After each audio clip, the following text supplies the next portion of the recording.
بیننده برنامه خبری و تحلیلی اخباری آزادی هستید. سلام، من مؤمن احمدی. دوام 15 دقیقه بعدی خلاصه خبرهای جهان و تاجیکستان را پیشنهاد میکنم.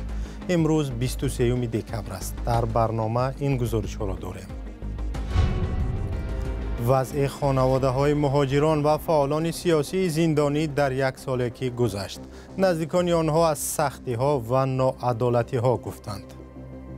بچه من آوردنش 30 سالش دادن.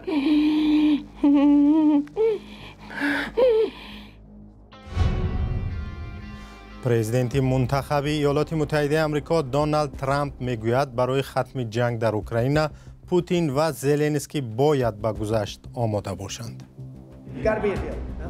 باید سازش کنند. مردم زیاد کشته شد، مردم زیاده. و گزارش از وزارت کارهای خارجی تاجیکستان در سال 2025 تاجیکستان رهبری دوری اتحاد دولت‌های مستقل را بر دوش می‌گیرد. و برنامه را از این خبر آغاز می‌کنیم که چهره‌های معروف و خادمان پیشین دولتی تاجیکستان که با گمان غصب قدرت و کوشش تبدلات بازداشت شدند امروز در دادگاه اتهام خیانت به دولت را رد کردند. دو منبع آگاه از پرونده با شرط فاش نشدن نامشان بر رادیو آزادی گفتند پرونده در مرحله آخری بررسی است، ولی همه این افراد از جمله سید جعفر عثمانزاده سابق رئیس حزب دموکرات و وکیل پارلمان، همراخان ظریفی وزیر پیشین کارهای خارجی، شاکر جان حکیمов معاون رئیس حزب سوسیال دموکرات، عبدالفیض عطایف سردار پیشین ریاست وزارت کارهای خارجی گفتند اتهام خیانت به دولت را رد می‌کنند. در نظر است که تا آخر این هفته دادستان برای گمانبران پرونده معروف به تبدلات از دادگاه جزا طلب کند و بعد از آن جانب حمایت یعنی وکیلان دفاع و خود متهمان سخن آخرین خود را ارائه می کنند. و در پایان سال 2024 خبرنگاران رادیو آزادی با نزدیکان زندانیان و بازداشت شده هایی که پرونده هایشان در یک سال اخیر پر سر و صدا بود صحبت کردند.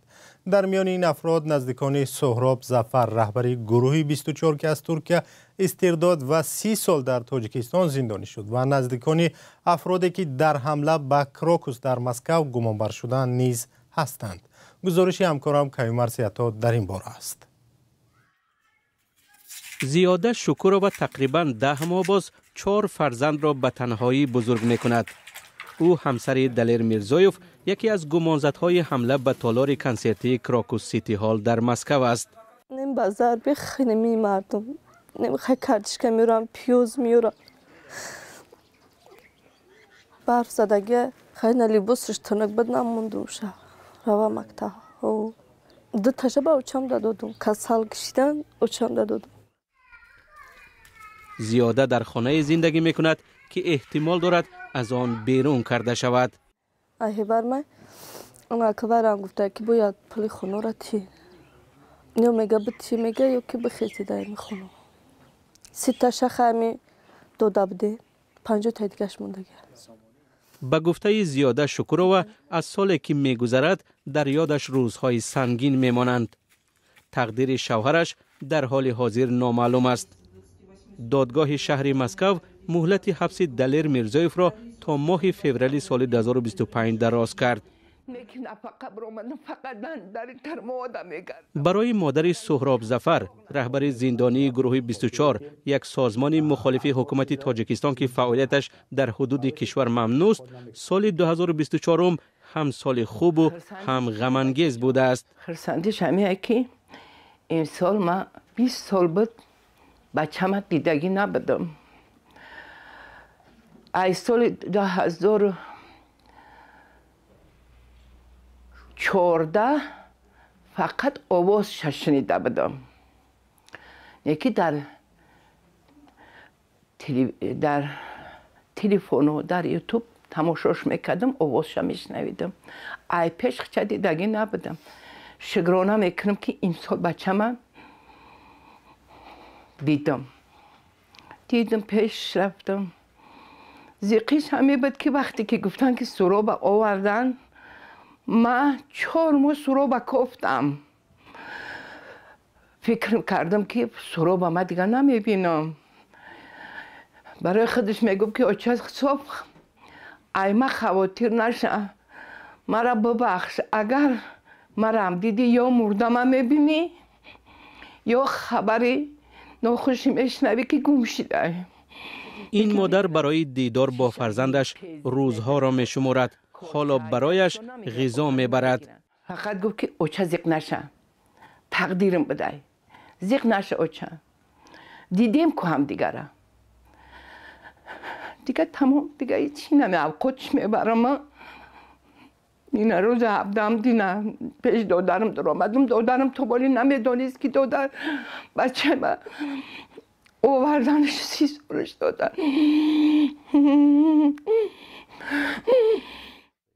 سهراب ظفر رهبر گروه 24 در ماه مارس سال 2024 در شهر استانبول ترکیه به طور مرموز ناپدید و در تاجیکستان پیدا شد.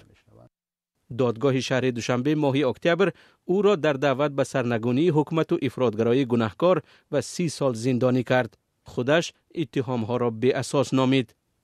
نزدیکان چهره‌های شناخته کشور که با گمان کوشش تبادلات بازداشت شدند، نخواستند به رادیوی آزادی درباره سالی که می‌گذرد صحبت کنند. پرونده این افراد پس درهای بسته بررسی می‌شود.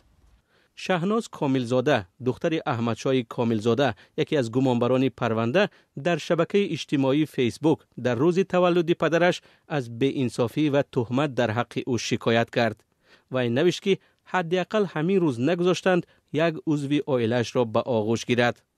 احمدشاه کاملزاده در پایان سالهای 90 عضو ریاست سازمان رستاخیز و مدیر تلویزیون تاجیکستان بود.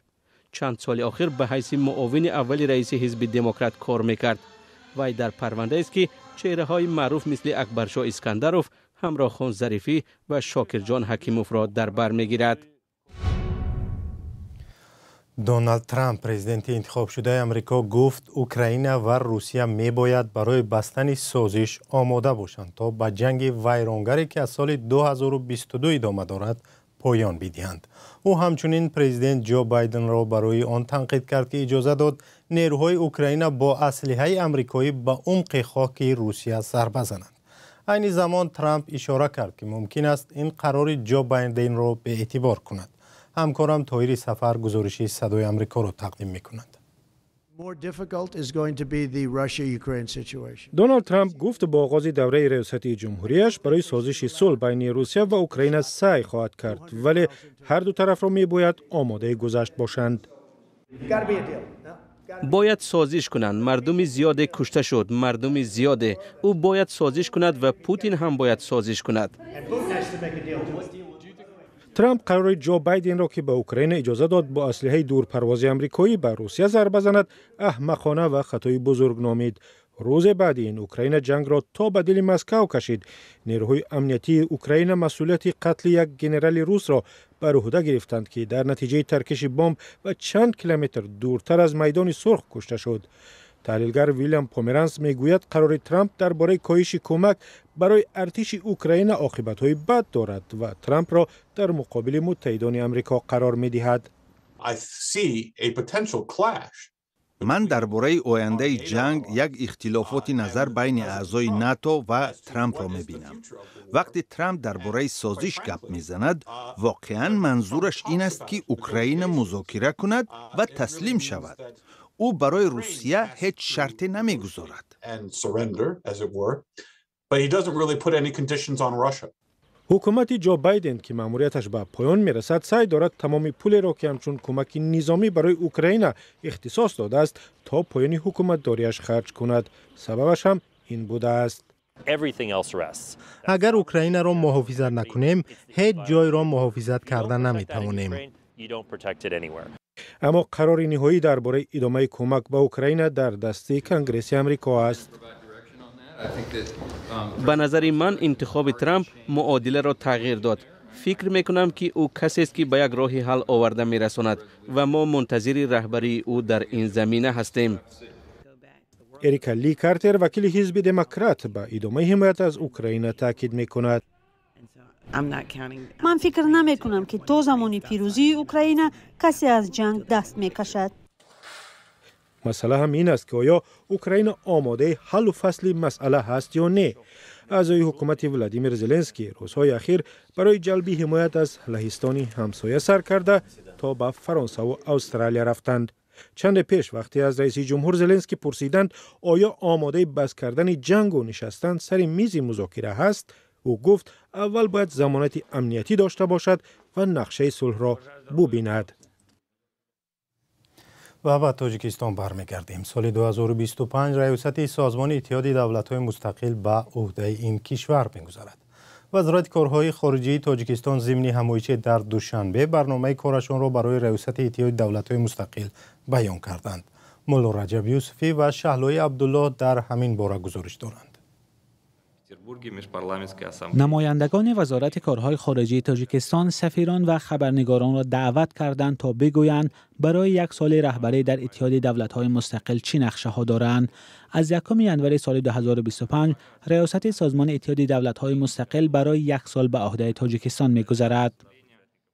این نماینده وزارت کارهای خارجه گفت تاجیکستان تلاش می‌کند موقع اتحاد دولت‌های مستقل در عرصه جهانی بالا رود.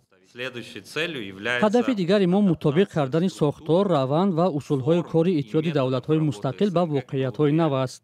تقویت همکاری کشورهای عضو در بخش‌های صنعت، انرژتیکا، مبارزه با مواد مخدر، قاچاق انسان از برنامه‌های دیگر تاجیکستان برای رهبری سازمان اتحاد دولت‌های مستقل بوده است. در این نشست بعضی خبرنگاران پرسیدند اتحاد دولت‌های مستقل یک سازمان ضعیف است و تاجیکستان برای بالا بردن ایمیج آن در عرصه جهانی چیکار کرده می‌تواند. احمد سید مرادزاده نماینده وزارت کارهای خارجه تاجیکستان گفت به این نظر که اتحاد دولت‌های مستقل یک سازمان ضعیف است راضی نیست. تاجیکستان اتحاد دولت‌های مستقل را همچون ابزاری مهم برای رشد رابطه‌های عنعنوی کشورهای پساشوروی، یعنی این ابزار نقش این ابزار برای چی مهم است از نگاه ما، چون که در دوره آغاز استقلال دولتی، سالهای اول استقلال دولتی کشورهای پساشوروی از جمله تاجیکستان در این منطقه، در این حوزه ابزار وجود نداشت که اما رابطه های عنعنوی را حفظ کند و رشد کند و یکی از هدفهایی که SNG با نتیجهش رسیده است در مجموع این برقرار و تامین کردن مکالمه استواری آن و رابطه‌های عنعنوی آن کشورهای پساشوروی است. از نماینده وزارت کارهای خارجه تاجیکستان پرسیدم که در دوره ریاستشان در اتحاد دولت‌های مستقل برای مهاجران چه نقشه‌هایی دارند. یکی از مقصدهای اساسی تاجیکستان و هدفهایی که ریاست تاجیکستان در اتحاد دولت‌های مستقل گذاشته است این تقویت سازی، برگزاری جلسه‌های کارشناسان جهت کارکرد نهایی آن لایحه‌های حجت‌هایی که در سمت فعالیت مهاجران کاری در دایره در حوزه ایدم قرار دارند می باشد. در مجموع 4 حجت در بررسی جانب‌ها قرار دارد. راستی نهایی سازی این حجت‌ها سال‌های اخیر با دشواری‌ها روبرو شده ایستاده است. در این نشست همچنین خبر دادند که سال آینده رهبران کشورهای عضو اتحاد دولت‌های مستقل در دوشنبه وام خورند. در شرایطی که اختلاف بین کشورهای عضو این سازمان کم نیست، روشن نیست که در دوره رهبری تاجیکستان اتحاد دولت‌های مستقل را چه انتظار است. مولا رجب یوسفی، شهلای عبدالله، آزادی، دوشنبه. خلاصه خبرهای جهان تاجیکستان به شکل کوتاه پیشنهاد شدند. تفصیلات بیشتر و خبرهای نو را شما در سامانه آزادی .org و صفحه‌های رادیو آزادی در یوتیوب و فیسبوک، تیک تاک و تلگرام، ایکس و اینستاگرام پیدا کنید. تا دیدار در برنامه‌های دیگر، خدا نگهدار شما باد.